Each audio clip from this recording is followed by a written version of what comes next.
La dépense énergétique aujourd'hui, elle se fait très largement par les bâtiments et pour les collectivités locales, c'est un budget considérable et un enjeu considérable de développement durable, de baisse de cette consommation, auquel s'ajoute l'augmentation des tarifs de l'électricité et du gaz, donc qui font qu'effectivement il y a un besoin concret d'agir.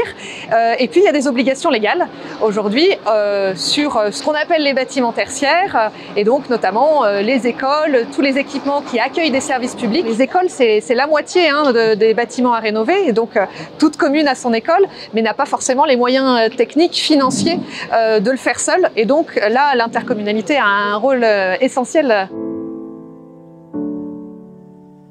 La réglementation est en perpétuelle évolution. Là, on a eu en mois de mars une loi récente qu'on appelle la loi sur le tiers-financement, qui est venue dire que les intercos pouvaient accompagner. On a un décret qui est sorti la semaine dernière, du 3 octobre. Donc il faut d'abord qu'elles soient informées des évolutions et de ce qu'elles peuvent faire.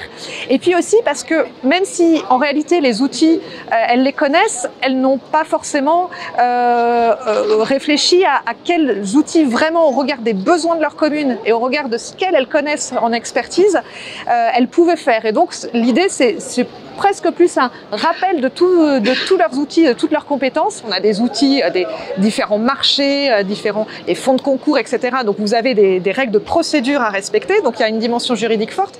Mais l'objectif, c'est effectivement de le confronter aux techniques et aux besoins concrets qu'on peut avoir.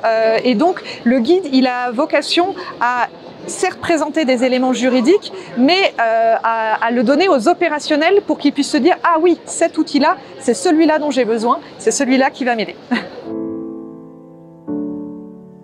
Tout dépend de ce que l'intercommunalité souhaite et peut faire. On a des outils de financement, on leur rappelle comment on peut aider vraiment avec du sonnant et du trébuchant les communes.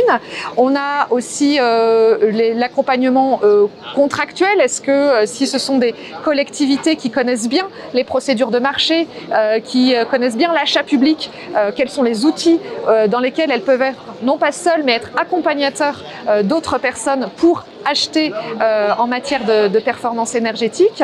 Et puis le troisième point, c'est tout ce qui est au-delà même des travaux, c'est-à-dire l'information, la communication sur l'importance des gestes en matière de performance énergétique pour atteindre la sobriété, sur les contraintes architecturales par exemple qu'on peut avoir, sur les contraintes techniques. Voilà, donc c'est aussi accompagné par une expertise sur tous ces domaines et puis les communiquer et informer.